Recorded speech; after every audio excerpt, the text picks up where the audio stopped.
सभी का स्वागत है। आज हम केसरिया बौद्ध स्तूप के पास आए हुए हैं और यहाँ से ये बहुत पुराना विरासत है। इस विरासत को दिखाने के लिए हम यहाँ पे आए हुए हैं। शायद यह विरासत आने वाला सरकार अगर नहीं बचा पाई तो आप देख सकते हैं कि कितना दिन पर दिन यहाँ पे खर पतवार और खंडर होते जा रही है। ये सरकार सिर्फ एक निकम्मों की सरकार बन के रह गई है। यहाँ विकास के नाम पर तरह तरह के वादे किए जाते हैं। यहाँ विकास के नाम पर बहुत सारा एथी किया जाता है। जब 1998 में अटल बिहारी वाजपेयी जी का सरकार बना तो उन्होंने वादा किया था कि मैं इस केसरिया बौद्ध स्तूप को जरूर बदलूंगा, और उन्होंने वादा करके वहाँ से इंजीनियर ठेकेदार को भेजे और फिर यहाँ आए और कुछ यहाँ खुदाई किए। खुदाई में बहुत सारा चीज़ मिला। फिर उसके बाद क्या किए कि उनकी सरकार गिरी, इस खुदाई को फिर आने वाले जो केंद्र सरकार थी उसको बंद कर दिया गया और फिर से ये खंडहर की स्थिति में छोड़ दिया गया। जब फिर दूसरी बार सरकार 2018 या 14 में बनी, उस समय भी माननीय नरेंद्र मोदी जी ने कहा कि हम यहाँ बहुत सारा विकास करेंगे और इसको फिर से एथी करेंगे। लेकिन जब 2019 में फिर से इस खुदाई के लिए एथी हुआ तो इस खुदाई में आप सामने देख सकते हैं जो वो टावर दिखाई दे रहा है, वहाँ पे भी फिर से खुदाई चालू हुआ। वहाँ पे बहुत सारी चीज़ें मिली। मिलने के बाद क्या हुआ कि फिर से सरकार क्या कर दी कि उसको रोक दी, वहीं पे प्रतिबंध लगा दिया और फिर बंद करके चली गई।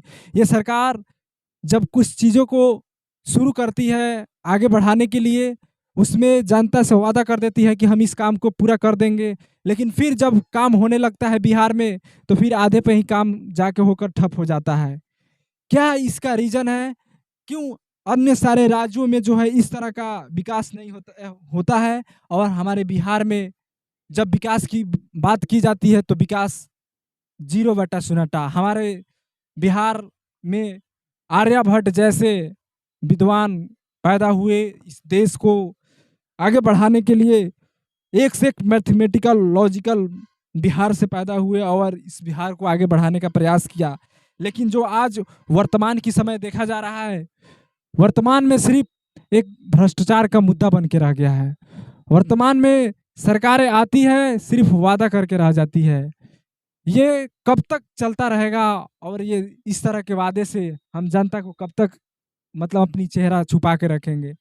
हम कब तक इस तरह की चीज़ों को करके हम इस तरह की विरासत को हम नहीं संभाल पाएंगे? शायद यह विरासत देश के कई अन्य राज्यों में रहता तो वहाँ पे बहुत सारा विकास हो सकता था। जैसे आप देख सकते हैं कि गुजरात में आज से कुछ दिन पहले माननीय प्रधानमंत्री जी ने 300 करोड़ रुपए का माननीय देश के मंत्री रहे सरदार वल्लभ भाई पटेल का मूर्ति बनाया और वो बहुत बड़ा एक पर्यटक के रूप में विकसित हो गया है।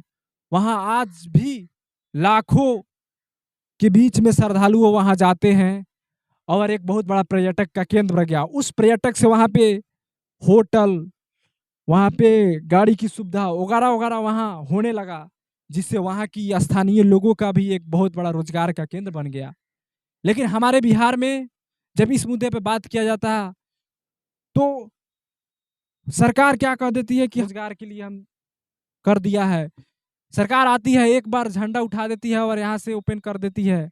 आप देख सकते हैं कि कुछ दिन पहले यहाँ पे लगभग 30 करोड़ रुपया आया था इस पर्यटक को विकास करने के लिए। इस 30 करोड़ रुपया का विकास करने के लिए जब पर्यटक आया तो आप सामने देख सकते हैं कि वो 6 करोड़ रुपए का होटल बन के तैयार है।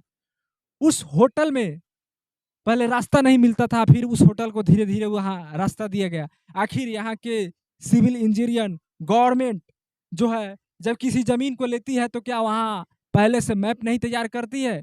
क्या वहाँ पहले से रास्ता तैयार नहीं करती है? क्या वहाँ पे उस बिल्डिंग का स्ट्रक्चर तैयार नहीं करती है? जिसके चलते क्या होता है कि कुछ काम आधा में होता है तो आधा बधाई पड़ जाती है, तो उसमें आधा पैसा गायब हो जाता है। इस तरह हमारे बिहार में काम होता है। इस काम को आप देखकर अंदाजा लगा सकते हैं कि हम बिहार में कहाँ 30 करोड़ और कहाँ 6 करोड़, और बाकी बाकी सब एक भ्रष्ट लोगों के पास चला गया, बाकी एक भ्रष्ट व्यक्ति के पास चला गया और बाकी एक भ्रष्ट अधिकारियों के पास चला गया। इसको खोजने के लिए आज तक जब हम सरकार के खिलाफ खोजते हैं तो सरकार तुरंत एक्शन लेने लगती है, जो भी उनको एक्शन लेना है, जैसे भी करना है। लेकिन हम भ्रष्टाचार के खिलाफ आवाज उठाते रहेंगे। हम लगातार भ्रष्टाचार दिखाने का प्रयास करेंगे और दिखाएँगे कि यहाँ पे कैसे दिन प्रतिदिन ये विरासत लुप्त होते जा रही है। तो बचाने के लिए आज की जो वर्तमान की सरकार है, वो भी नहीं प्रयास कर रही है। आप देख सकते हैं यहाँ पे लगभग बहुत कम ही मतलब घूमने वाले पर्यटक लोग आ रहे हैं, जो आज 2-4 आपको जो दिखाई दे रहा है, शायद यह विकसित हुआ रहता, तो आज ये भी 1 करोड़ों की संख्या में चला गया है। यहाँ करोड़ों की संख्या में पर्यटक आते, कई हज़ार गुना होटल बनता, कई हज़ार गुना गाड़ी वगैरह चलता, कई हज़ार लोगों के यहाँ अगल-बगल में जो बस्तियाँ रहती है, उनको रोज़गार मिलता। लेकिन इस पर सरकार ध्यान नहीं देती है। सिर्फ़ एक रोज़गार के मुद्दा पर, सिर्फ़ एक भ्रष्टाचार के मुद्दा पर बात करके अपनी सरकार बदलते रहती है, चलाते रहती है।